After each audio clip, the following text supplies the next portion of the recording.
आज Doubtnut app download करें। Doubtnut पर अपने सभी गणित, रसायन विज्ञान, भौतिक विज्ञान और जीव विज्ञान के डाउट्स का करो सफाया। बस प्रश्न की फोटो खींचो, एक ही प्रश्न को क्रॉप करो और तुरंत वीडियो सोल्यूशन पाओ। अभी डाउनलोड करें। नमस्कार दोस्तों, आज का हमारा सवाल है अंतराल ज्ञात कीजिए जिन पर f(x) बराबर 4 sin x माइनस का 2x minus x cos x बटा 2 प्लस cos x से प्रदत्त फलन निरंतर वर्धमान निरंतर ह्रासमान है। तो आइए इस सवाल को हल करते हैं। तो यहाँ पर हमें क्या पूछा है, अंतराल ज्ञात कीजिए जिसके लिए f(x) हमारे पास क्या हो, निरंतर वर्धमान हो और निरंतर ह्रासमान हो। तो पहला हमें पूछा है निरंतर वर्धमान, तो निरंतर वर्धमान की कंडीशन होती है जो f(x) होता है उसका मान 0 से बड़ा होना चाहिए। और जो दूसरा हमें पूछा निरंतर ह्रासमान, और निरंतर ह्रासमान की कंडीशन होती है जो f(x) है, f(x) का प्रथम अवकलन है उसका हमारे पास मान 0 से कम हो, तो हमारे पास उसके लिए जो x का मान आएगा वो अंतराल हमारे पास क्या हो जाएगा, निरंतर ह्रासमान का। और पहली कंडीशन f(x) ग्रेटर देन 0 के लिए x का जो अंतराल आएगा वो हमारे पास हो जाएगा निरंतर वर्धमान का। तो सबसे पहले तो f(x) निकालूंगा। तो यहां पर f(x) हमें क्या दे रखा है,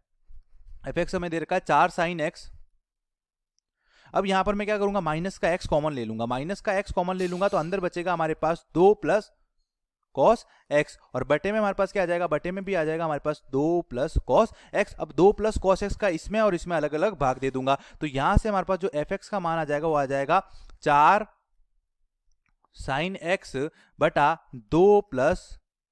cos x माइनस यहाँ पर 2 प्लस cos x से 2 प्लस cos x कैंसिल हो जाएगा, तो केवल क्या बचेगा, x बचेगा। अब इसका अवकलन करूंगा तो ये हमारे पास अंश बटा हर के रूप में। तो अंश बटा हर के रूप में जो अवकलन होता है, जैसे d बटा dx u बटा v का जो अवकलन होता है उसका सूत्र होता है हमारे पास, नीचे तो आता है हर का स्क्वायर, ऊपर आता है अंश का अवकलन u डैश गुणा हर ऐसा का ऐसा माइनस हर का अवकलन v डैश गुणा अंश ऐसा का ऐसा। तो ये फॉर्मूला लगाऊंगा तो यहां से हमारे पास जो f डैश x का मान आ जाएगा वो आ जाएगा f डैश x बराबर, सबसे पहले तो हर का स्क्वायर, तो नीचे तो आ जाएगा 2 प्लस cos x का स्क्वायर। अब 4 sin x, यहां पर हमारे पास अंश क्या है 4 sin x, तो अंश का अवकलन, तो 4 तो कांस्टेंट है, sin x का अवकलन क्या हो जाएगा cos x, तो ये आ जाएगा 4 cos x गुणा हर ऐसा का ऐसा, तो हर हमारे पास क्या था 2 प्लस cos x ऐसा का ऐसा, माइनस माइनस में हमारे पास आ जाएगा अंश ऐसा का ऐसा मतलब 4 sin x ऐसा का ऐसा, और हर का अवकलन, तो 2 cos x 2 plus cos x का अवकलन करूंगा तो 2 तो कांस्टेंट है तो इसका तो क्या आ जाएगा 0, और cos x का अवकलन क्या होता है माइनस का sin x, तो ये आ जाएगा माइनस का sin x, और माइनस हमारे पास क्या है x, तो x का x के सापेक्ष अवकलन कितना हो जाएगा 1, तो ये आ जाएगा माइनस का 1। अब मैं इसको सरल करूंगा तो यहां से हमारे पास जो f डैश x का मान आ जाएगा वो आ जाएगा 4 cos x का अंदर गुणा करूंगा तो ये हो जाएगा हमारे पास 8 cos x plus 4 cos square x, यहाँ पर माइनस आगे आएगा तो ये हो जाएगा प्लस, और 4 sin x गुणा sin x, ये हो जाएगा हमारे पास 4 sin स्क्वायर x, और बटे में आ जाएगा हमारे पास 2 प्लस cos x का होल स्क्वायर, और माइनस हमारे पास क्या है 1। अब 4 कॉमन आ जाएगा, ऊपर अंश में हमारे पास 4 कॉमन आ जाएगा तो cos square x plus sin square x का मान कितना हो जाएगा 1। सर्वसमीका होती है हमारे पास cos square theta plus sin square theta बराबर 1, तो ऊपर आ जाएगा हमारे पास 8 cos x प्लस 4 कॉमन आ जाएगा और अंदर कितना आ जाएगा 1, तो कितना बचेगा 4 बटा नीचे आ जाएगा हमारे पास 2 प्लस cos x का होल स्क्वायर माइनस का 1। अब यहां पर हम पहली कंडीशन सॉल्व करेंगे कि f(x) हमारे पास क्या होना चाहिए, निरंतर वर्धमान। निरंतर वर्धमान मतलब f डैश x हमारे पास क्या होना चाहिए, ग्रेटर देन 0। पहली कंडीशन हमारे पास क्या थी, f dash x greater than 0 होना चाहिए। अब यहां पर f डैश x का मान हमारे पास क्या है, f डैश x का मान है 8 cos x plus 4, 8 cos x plus 4 बटा 2 प्लस cos x का whole square minus 1 greater than 0। अब 1 को इधर ले जाऊंगा और यहां पर 2 प्लस cos x का यहां पर गुणा कर दूंगा तो ये आ जाएगा हमारे पास 8 cos x plus 4 greater than 1 इधर आएगा, और इसका गुणा करूंगा तो होल स्क्वायर खोलूंगा तो ये आ जाएगा 4 plus cos square x plus 4 cos x। अब 4 cos x को इधर लाऊंगा, cos स्क्वायर x को इधर लाऊंगा, यहाँ पर प्लस 4 से प्लस 4 दोनों तरफ क्या हो जाएगा कैंसिल। पूरी असमीका में हम क्या करेंगे, यहाँ पर इस प्रकार ये असमीका में सरल करने का जो तरीका होता है वो क्या होता है, दोनों तरफ में क्या करूंगा -4 जोड़ दूंगा, असमीका के दोनों पदों में क्या जोड़ दूंगा -4, तो 4 -4 यहाँ पर भी 0 हो जाएगा और यहाँ पर भी 4 -4 क्या हो जाएगा 0, ऐसे कैंसिल नहीं होता। तो यहां से हमारे पास क्या आ जाएगा, यहाँ पर बचेगा cos स्क्वायर x और प्लस हमारे पास क्या था 4 cos x। अब यहां पर 8 cos x है, इसको इधर ले जाऊंगा तो 4 - 8 कितना हो जाएगा हमारे पास माइनस का 4 cos x, और यहां पर क्या इस cos स्क्वायर x की तरफ छोटे का चिन्ह है तो छोटा है, और यहां पर क्या बचेगा केवल 0। अब यहां पर cos x हमारे पास क्या आ रहा है, कॉमन आ रहा है, cos x कॉमन आ रहा है तो अंदर बच जाएगा हमारे पास cos x माइनस 4 छोटा है 0 से। तो यहां पर हमारे पास cos x के दो मान आ रहे हैं, cos x बराबर एक तो आ जाएगा 0 और एक आ जाएगा हमारे पास cos x बराबर 4, जो कि संभव नहीं है। cos x का मान 4 नहीं हो सकता क्योंकि cos x का जो परिसर होता है y बराबर, अगर मैं cos x की बात करूं तो यहां पर y के मान का जो परिसर होता है वो होता है -1 से 1 के बीच में, और यहां पर cos x का मान कितना दे रखा है 4, जो कि संभव नहीं है। तो cos x बराबर क्या आ जाएगा 0। अब हमें ये चेक करना है कि ये लेस देन 0 कब होगा और ग्रेटर देन 0 कब होगा। तो सबसे पहले इसको सरल करने के लिए यहां पर मैं संख्या रेखा की सहायता लूंगा। यहां पर मैं 0 से 2 पाई की बात करूंगा,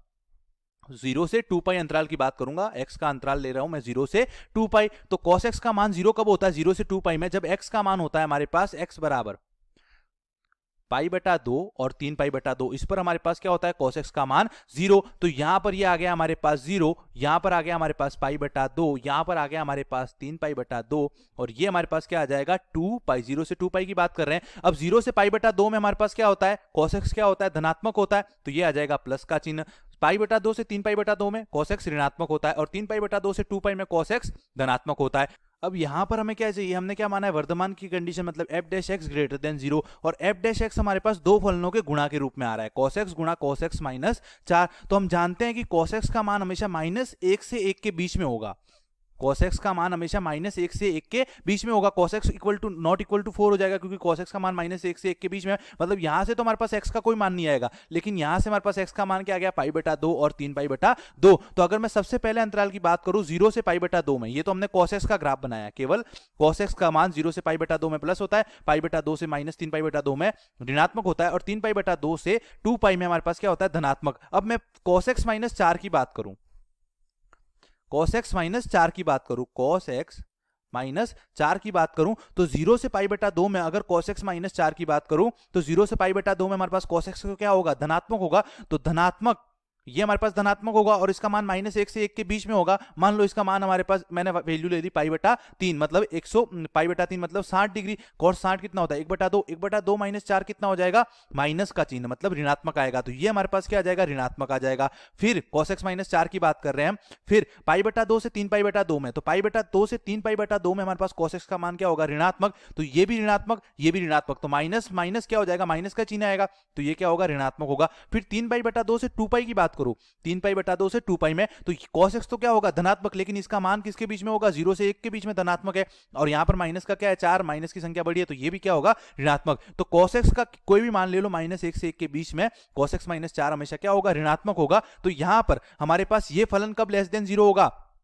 जब cos अगर पहली कंडीशन में लूं तो प्लस माइनस में हमारे पास क्या हो जाएगा गुणा करूंगा दोनों फलनों का, तो यहां पर प्लस माइनस हमारे पास क्या आ जाएगा माइनस का चिन्ह, माइनस माइनस क्या आ जाएगा प्लस का चिन्ह, और प्लस माइनस हमारे पास क्या आ जाएगा माइनस का चिन्ह। अब यहां पर जब f dash x greater than 0 था, पहली कंडीशन में हमने क्या माना था f dash x greater than 0, उस कंडीशन में हमारे पास क्या आ गया cos x गुणा cos x minus 4 less than 0, और लेस देन 0 कब आ रहा है जब 0 से पाई बटा 2 के बीच में मान है और 3 पाई बटा 2 से 2 पाई के बीच में मान है। तो यहां पर पहली कंडीशन तो हमारे पास आ जाएगी जब